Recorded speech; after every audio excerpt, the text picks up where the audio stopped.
Carnival Radio. Midday News.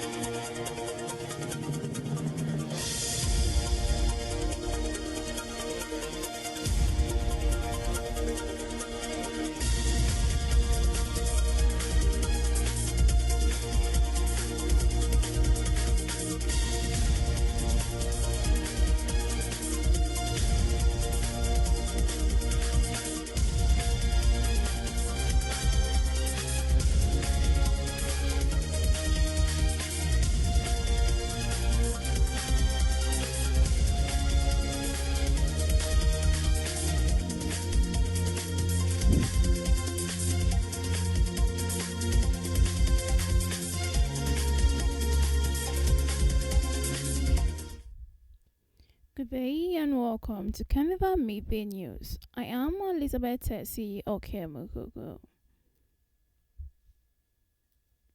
On the news this afternoon, the Oyo State Police Command has commenced an investigation into the mysterious death of a yet-to-be-identified teenage boy at the University of Ibadan swimming pool. The police, in a statement by its spokesman, Olayinka Ayalade in Ibadan, on Saturday, said the body had been deposited at the mortuary of the General Hospital at Deoye, Ibadan. He explained that when detective visited the scene, blood stains were observed within the pavilion area, while blood was also oozing from the mouth and nose, with slight bruises on the nose.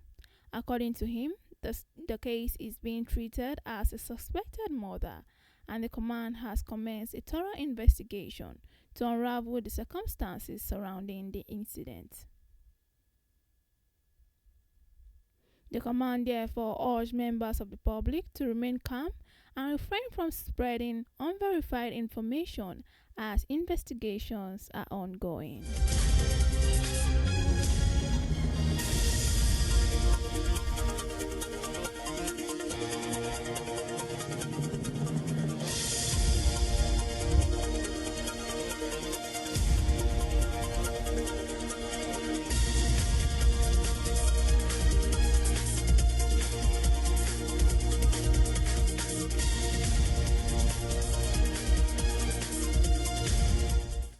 In the meantime, PDP faction is expecting 2,500 delegates at the Sunday convention.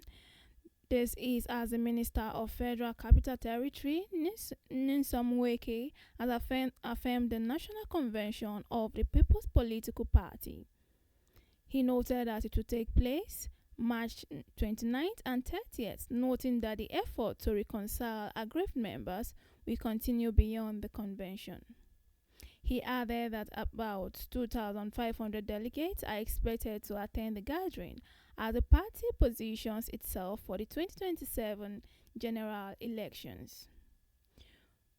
Wike, who spoke to newsmen on Friday night after inspecting the Moshood Abiola National Stadium in Abuja, the convention venue, where he expressed satisfaction with the level of preparedness while downplaying internal disagreements and ongoing legal challenges. He dismissed the appeal filed by the Supreme Court by the Tanimu Taraku group, insisting that it would not affect the planned convention.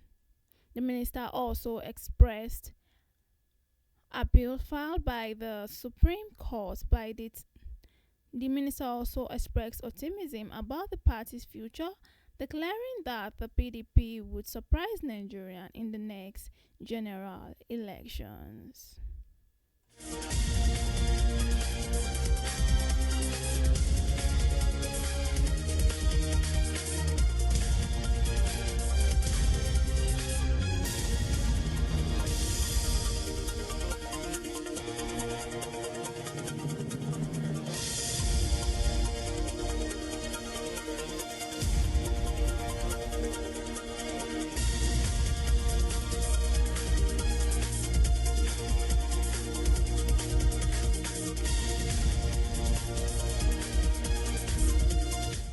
In another development, armed bandits have reportedly stormed a primary health care center located in the Okejebu area of Akure, Ondo State capital, adopting no fewer than 6 health workers on duty on Saturday morning.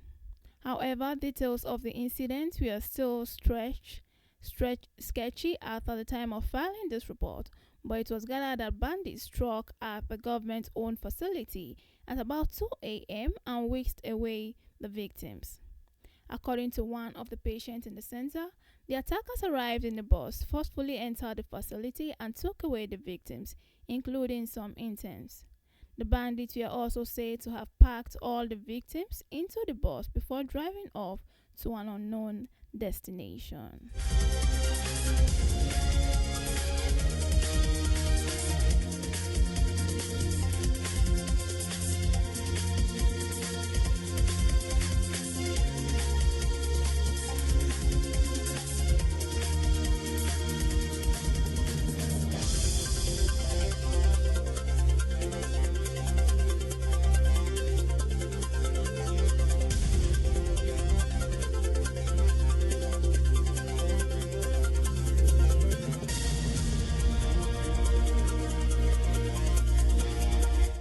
Now on the foreign scene. Indonesia has begun enforcing social media ban for children under the age of 16 on Saturday after a minister warned digital platforms that there was no room for compromise. The Southeast Asian nation announced the ban this month, citing threats from online pornography, cyberbullying, and internet addiction as concerns grow globally over the impact of social media on children's well-being. Communications Minister Metunya Hafid said at the press conference late Friday that digital platform X and Bingo Live have successfully complied with the new rules and adjusted their minimum user age in line with the regulation. Other digital platforms operating in the country should immediately align their product features and services with applicable regulation. This is according to Matuya.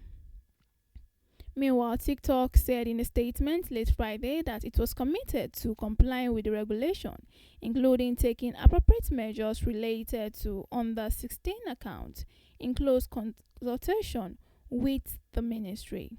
Britain's upper house of the parliament voted this week in favor of banning children from social media, adding pressure on government to follow suit.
And now, in the ever busy world of sport, Nawun Chibuike Nawun has said he can't hide his excitement after making his debut for the Super Eagles.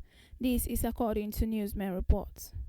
The trap sponsored defender made his debut at the Super Eagles in the 2-1 victory over Iran in Antalya, Turkey on Friday. Iyan replaced Igbo in the second half of the encounter. The 22-year-old was called up as late replacement for the injured Kevin Bassey, as the defender said it was privileged to play for the three-time African champions.